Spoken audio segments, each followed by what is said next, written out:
Hi guys, how are you? I hope you will be fine. हमारा चल रहा है फ्यूचर परफेक्ट टेंस। इसका हमने पार्ट बी ऑलरेडी पढ़ चुके हैं, नेगेटिव।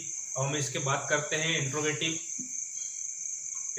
सेंटेंस, जैसा कि प्रश्नवाचक वाक्य। जैसा कि हम जानते हैं गाइस कि प्रश्नवाचक जो वाक्य होते हैं वो दो तरीके से हमारे सामने अपीयर होते हैं। वो फर्स्ट कंडीशन यहाँ पर अप्लाई होती है उसकी, यदि वाक्य क्या से प्रारंभ हो तो गाइस अगर हमारा सेंटेंस क्या से अगर स्टार्ट होता है तो हम उसका जो हिंदी से इंग्लिश ट्रांसलेशन होता है वो किस तरीके से किया जाता है। तो लेट्स सी, वाक्यों का अनुवाद या ट्रांसलेशन करते समय सबसे पहले यहाँ चूंकि इसकी हेल्पिंग वर्ब विल हैव और शेल हैव है, तो उसमें से हम अपने सब्जेक्ट के अकॉर्डिंग सबसे पहले विल और शेल सबसे पहले लिखी जाती है गाइस। इसके बाद हमारा सब्जेक्ट लिखा जाता है, सब्जेक्ट लिखने के बाद हैव लिखा जाता है। इसके बाद मेन वर्ब की थर्ड फॉर्म अर्थात मुख्य क्रिया का तीसरा रूप लिखा जाता है। उसके बाद ऑब्जेक्ट लिखा जाता है। ऑब्जेक्ट लिखने के बाद जहाँ हमारा वाक्य समाप्त हो जाता है उसके अंत में हमें क्वेश्चन मार्क या प्रश्नवाचक चिन्ह या इंट्रोगेटिव सेंटेंस का जो मार्क है वो अंत में लगाया जाता है। तो गाइस इस तरीके से जो हमारा रूल्स प्रिपेयर हुआ है, लेट्स सी, हमारी जो हेल्पिंग वर्ब थी उसमें से हमें विल या सेल हमने सबसे पहले लिया है, फिर उसके बाद हमारा सब्जेक्ट आया है, फिर उसके बाद हमने हैव लिया है, उसके बाद फिर मेन वर्ब की थर्ड फॉर्म लिखी है, फिर उसके बाद हमारा ऑब्जेक्ट आया है एंड देन क्वेश्चन मार्क।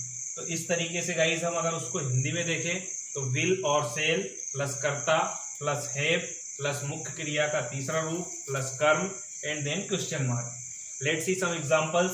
क्या प्रिया गाना गा चुकी होगी?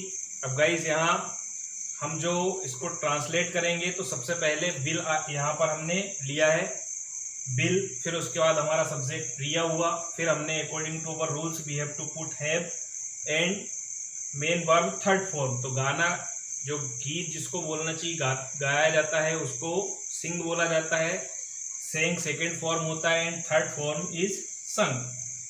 फिर एक गीत है तो ए सॉन्ग। तो गाइस इस तरीके से देखेंगे हम, विल प्रिया हैव संग ए सॉन्ग। क्या प्रिया एक गीत या गाना गा चुकी है? सेकेंड एग्जांपल्स की अगर बात करें हम, क्या मैं सो चुका हूँगा?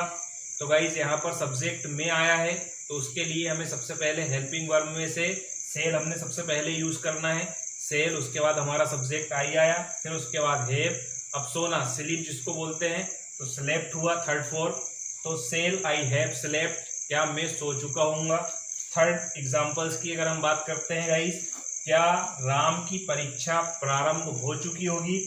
तो विल राम्स एग्जामिनेशन, राम की परीक्षा ही पूरा एक सब्जेक्ट है गाइस। फिर उसके बाद हमने हैव लिया, अब प्रारंभ होना बिगेन जिसको बिगिन बोलते हैं, थर्ड फॉर्म उसका बिगन हुआ। तो इस तरीके से देखेंगे guys, will Ram's examination have begun, क्या राम की परीक्षा प्रारंभ हो चुकी है। तो गाइस अब हम इसका जो सेकेंड पार्ट है, या ये कहें कि यदि वाक्य जो हमारा फर्स्ट था क्या से प्रारंभ हुआ तो उसको इस तरीके से हमने ट्रांसलेट किया। अब इसका जो सेकेंड पार्ट है हम वो देखते हैं। अब हमारा जो चल रहा है, अब इसकी सेकेंड कंडीशन की अगर हम बात कर लेते हैं गाइस, तो अगर हमारा प्रश्नवाचक शब्द अगर वाक्यों के बीच में आए तो उसकी ट्रांसलेशन किस तरीके से होती है। तो लेट्स सी, यदि प्रश्नवाचक शब्द अगर वाक्यों के बीच में आए तो वाक्यों का अनुवाद या ट्रांसलेशन करते समय उन प्रश्नवाचक शब्दों को सबसे पहले लिखा जाता है। उसकी जो भी ट्रांसलेशन या मीनिंग होती है उसको हमें सबसे पहले लिख देना है।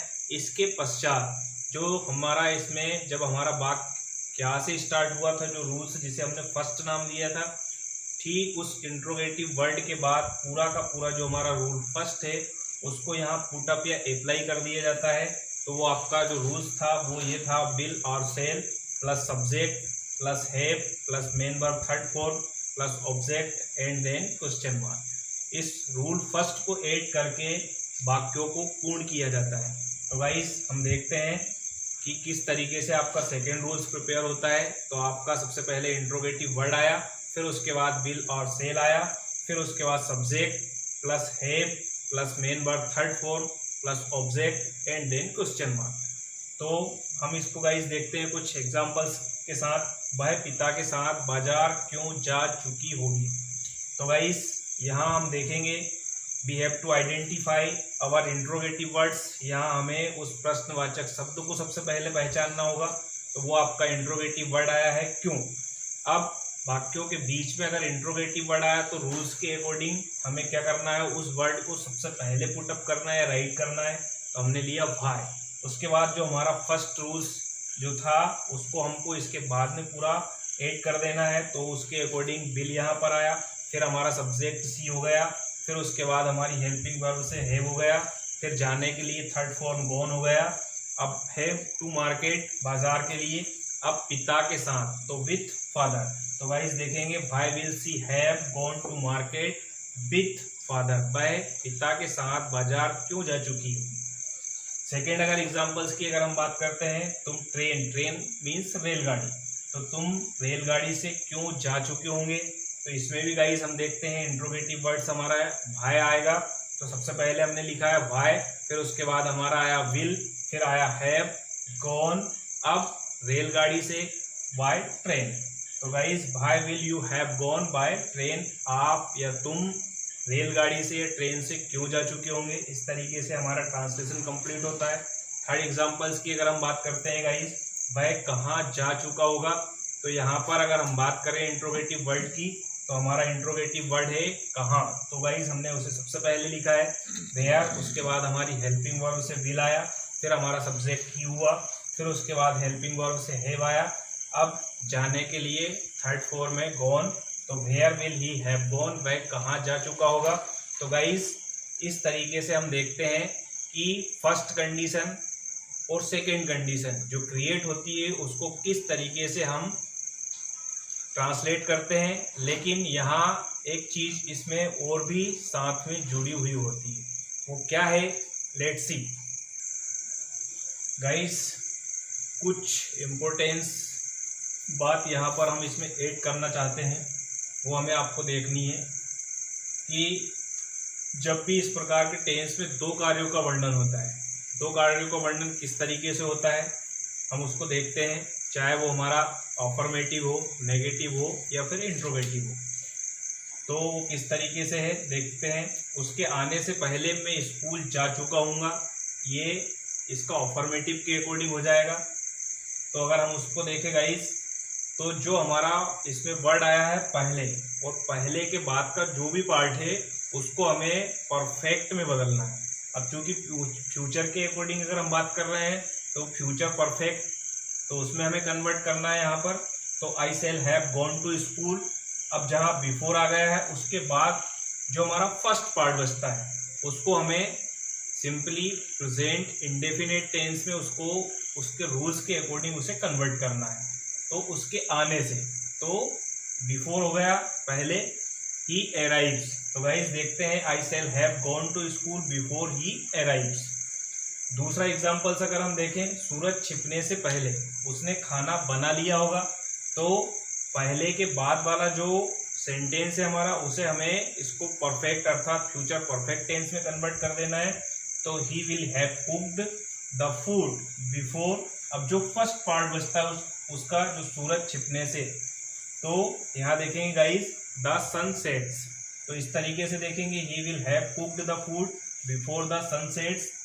तो इस प्रकार का जो वाक्यों का अनुवाद करते समय हम सबसे पहले देखेगा इस पहले वर्ड जहाँ इसमें जो आया है जिसे इंग्लिश में बिफोर बोलेंगे, तो उस शब्द के बाद के भाग को अर्थात जो हमारे अकॉर्डिंग टेंस के अकॉर्डिंग अगर देखें तो जो सेकेंड पार्ट होता है सेंटेंस में उसको हमें फ्यूचर परफेक्ट टेंस में ट्रांसलेट किया जाता है तथा पहले भाग को प्रेजेंट इंडेफिनिट टेंस के अकॉर्डिंग चेंज या ट्रांसलेट किया जाता है।